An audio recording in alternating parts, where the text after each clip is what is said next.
Welcome back to Forza Naples. It's another Forza Naples match day preview. Paul, after the 2-0 win last week, we're ready to take on Corpus Christi this Saturday, 7 p.m. at home, Paradise Coast Sports Complex. You ready for round two? Match day 2 is here. Glad we were able to coordinate another match day preview a day late, but better than nothing. So hopefully people can have something to listen to on their drive to Paradise Sports Complex tomorrow night. Yeah, that's our goal with this, is just to give you something to get ready for the game day, whether you're doing yard work around the house on Saturday, whether you're listening to us on your commute to Paradise Coast, which we hope you are, just giving you something to get ready for game day. So we're going to kind of follow the same format as last week. We'll predict our starting 11, go through our match day predictions, and then we'll take a look around the league and see what other games are going on.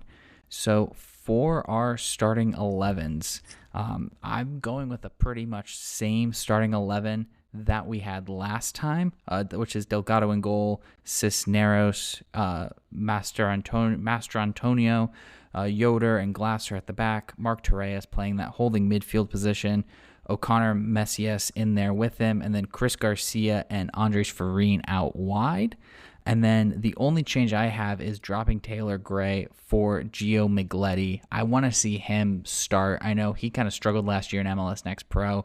Would love to see him get an opportunity to start. And I think that might have been something we were missing a bit last week, was having that true striker instead of the false nine and kind of playing that midfielder up there. Neither Farine nor Gray, I felt, really looked comfortable in that position last week. So hoping to see Migletti get some minutes here. He was not on the matchday squad last week, but hoping to see him start up top this week. What are your thoughts on that there, Paul? So did I hear you correctly that you're dropping Taylor Gray out of the starting 11 completely? Yes, just because I think if we need that spark off the bench late, I think he would be able to bring that.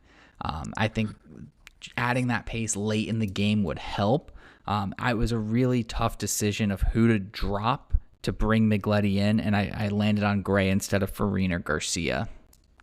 Yeah, I think dropping OC could be a move. Bringing him, he's another one that could bring that defensive spark. And then, as much as I want to see Bachtenstein in the starting 11, so if your guy doesn't start, maybe Bachtenstein. I agree with you. A true number 9 up front, I think, is something that we missed in the first game. We still scored 2 goals, but I think that would be a big addition. So if he stays out of the starting 11, you would have him for an offensive sub, O'Connor for a defensive sub, and Poland seems to be really good at making subs. He's not one of those managers that's going to leave the same 11 out all match. So I think regardless of who we see in that starting 11, if they're on the roster, they're on the card to come into the game. I first see us making 3 or 4 subs again. Just early in the year, a lot of minutes left to be played. So I don't hate your lineup, but I just leaving Gray out of the lineup to me would be crazy.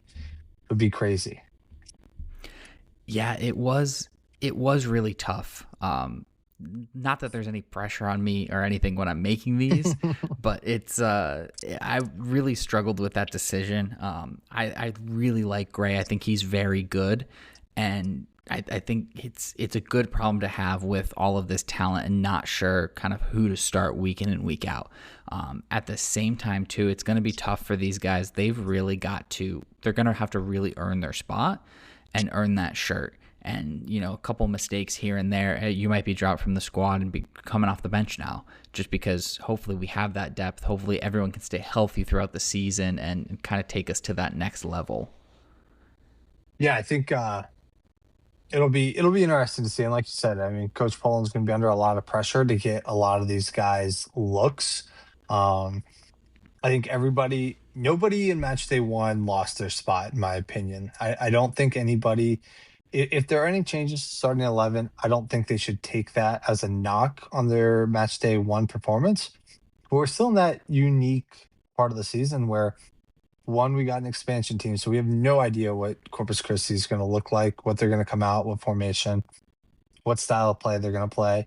And two, You don't want, if your squad on match day one is the same as the last match of the year, you either have a tremendous scouting department or you just don't have the depth. So um, I anticipate if it's not match day two, match day three, we'll start to see the shakeups in the lineups. Yeah, and don't forget too, we do have that midweek game in the U.S. Open Cup, so I think we'll definitely see a lot of players kind of, who's going to be that next guy coming off the bench, starting to look at and earn their spot coming off the bench, and who's going to be, that 12th, 13th, 14th guy coming in. Right now, I really like Osario too. It's one of those where I thought he looked okay when he came in, and I think if we give him more time to kind of bed into this team and start to gel, I think he'll really step up. Ian Serro's another name that came off the bench late in the game last weekend. Thought he looked kind of picked up right where he left off. So we've got options, which is a good thing. And like you said, maybe it's games are going to come fast. We're playing every week in, week out.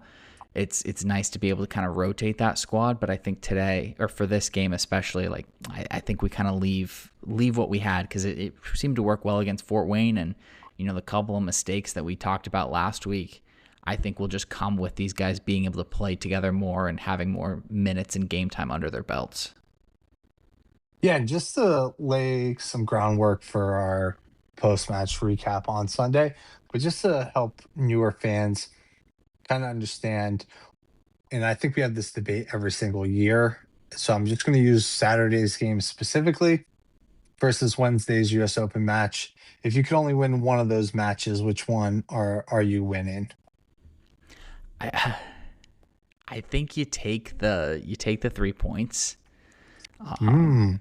Yeah, I mean, I love the U.S. Open Cup. I would love to win that one. We are playing a semi-pro side, so I think it's, we don't want to get cup set, obviously. So I don't know.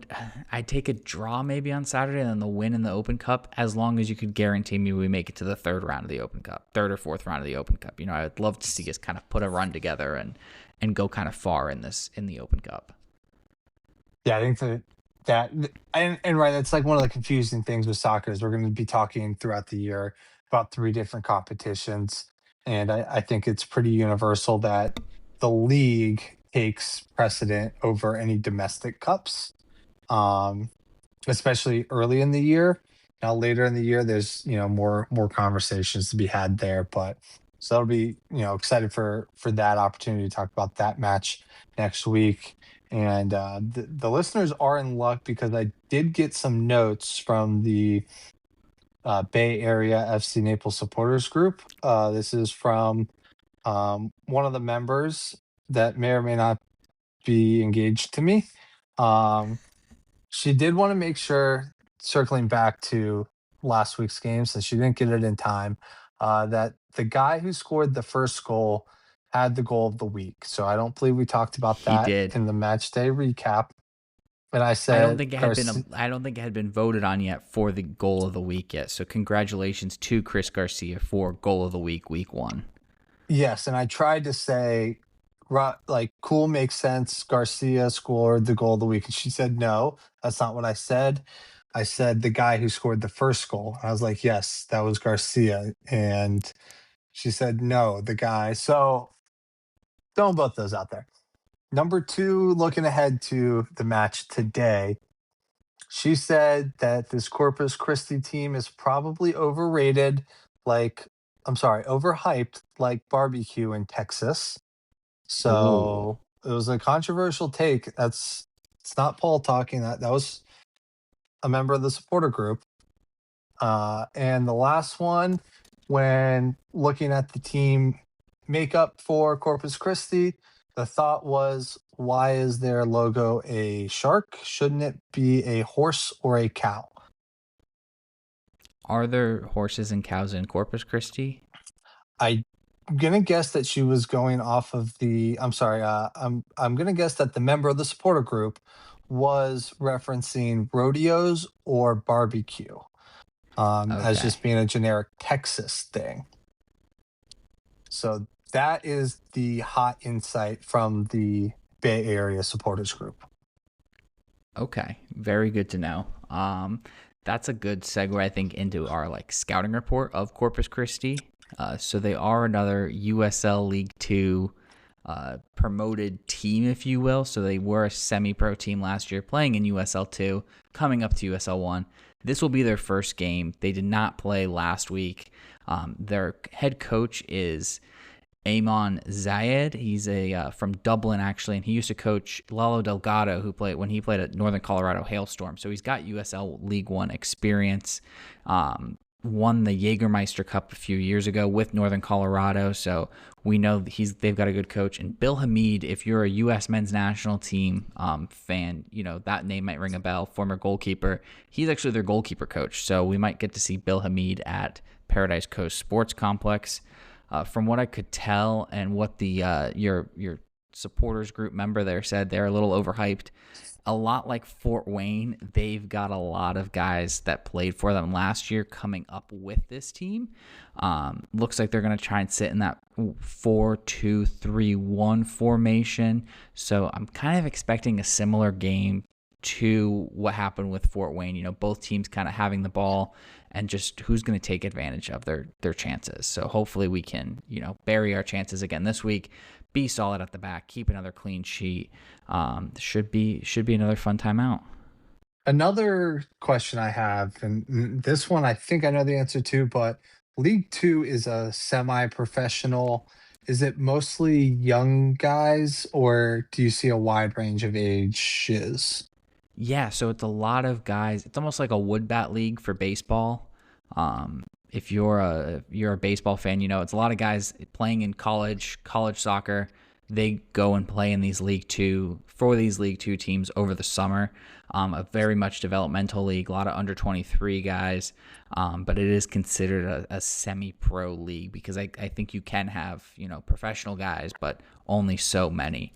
Not too Gotcha. familiar with it. Used to be called the PDL, the Premier Development League, a while back. They've since kind of rebranded it to that USL 2. Yeah, kind of an interesting concept. I feel like you're seeing that a lot in college sports. The kind of bringing the guys that you're with at the smaller school. Um, you saw that with Signetti from Indiana brought a lot of guys from JMU with him, and they were successful. So it'll be interesting to see.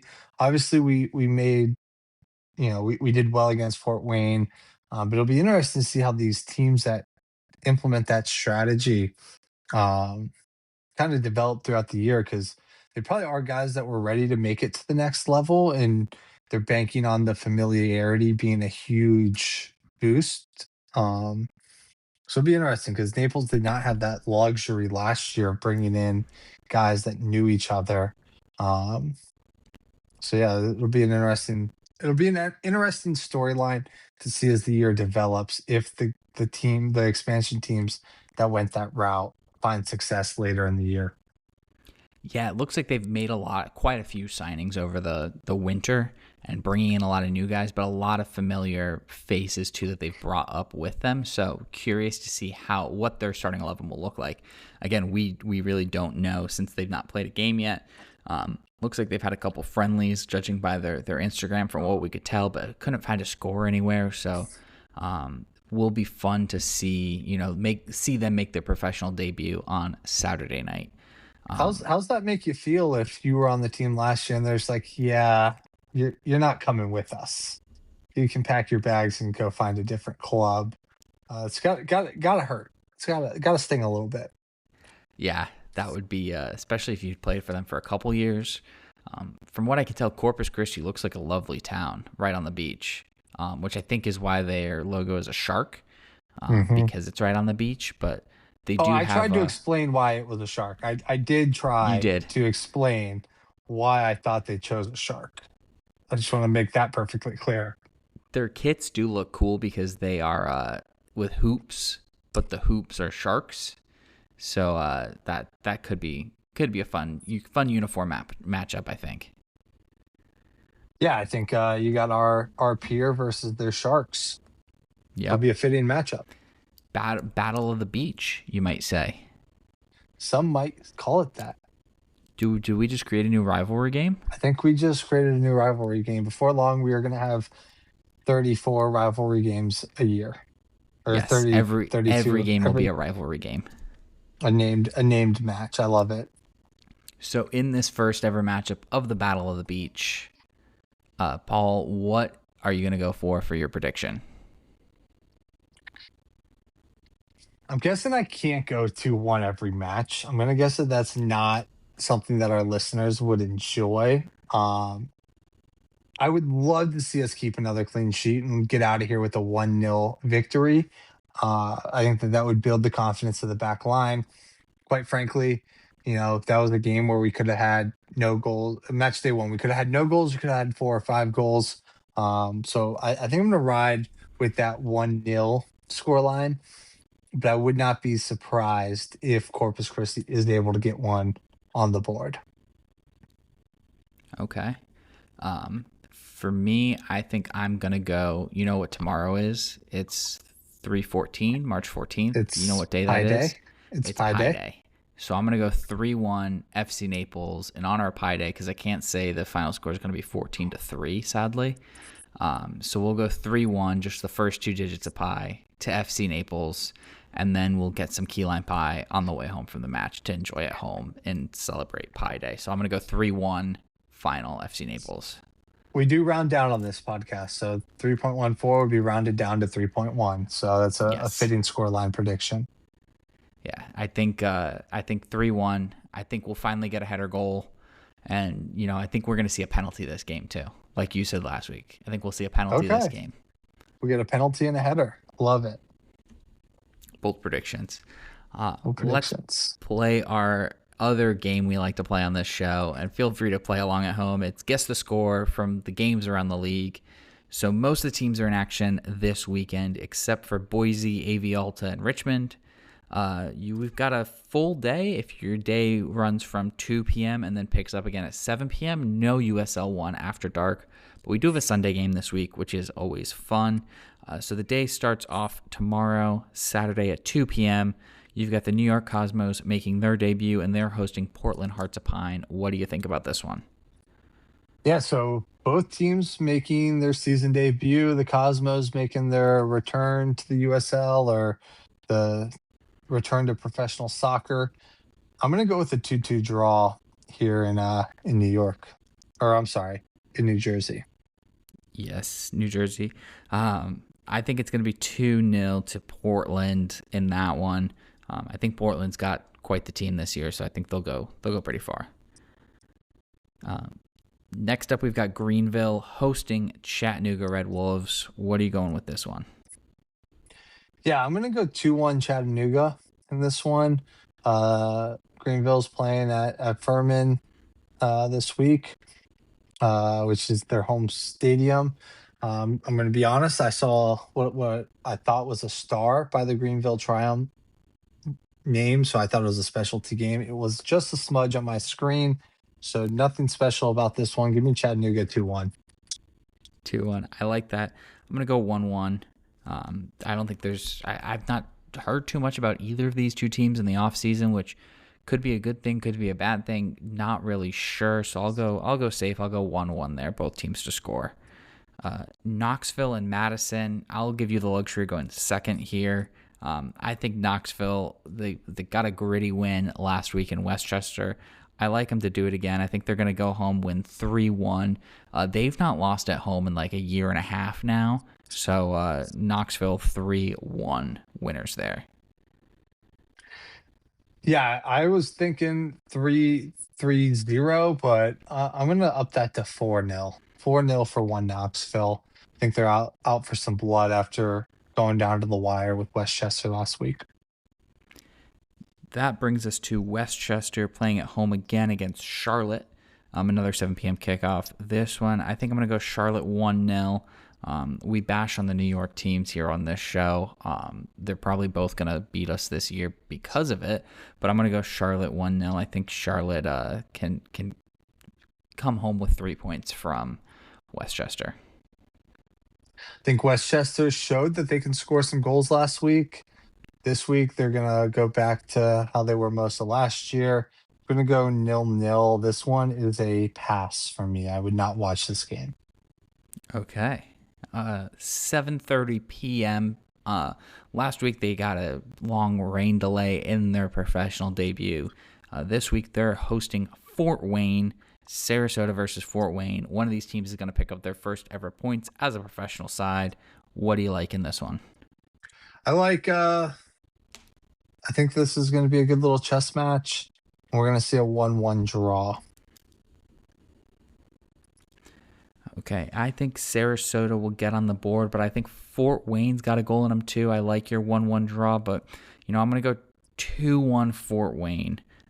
Just for fun there. I think Fort Wayne, I think they looked okay, and I think they'll be all right this season after seeing them live last week. 2-1 Fort Wayne.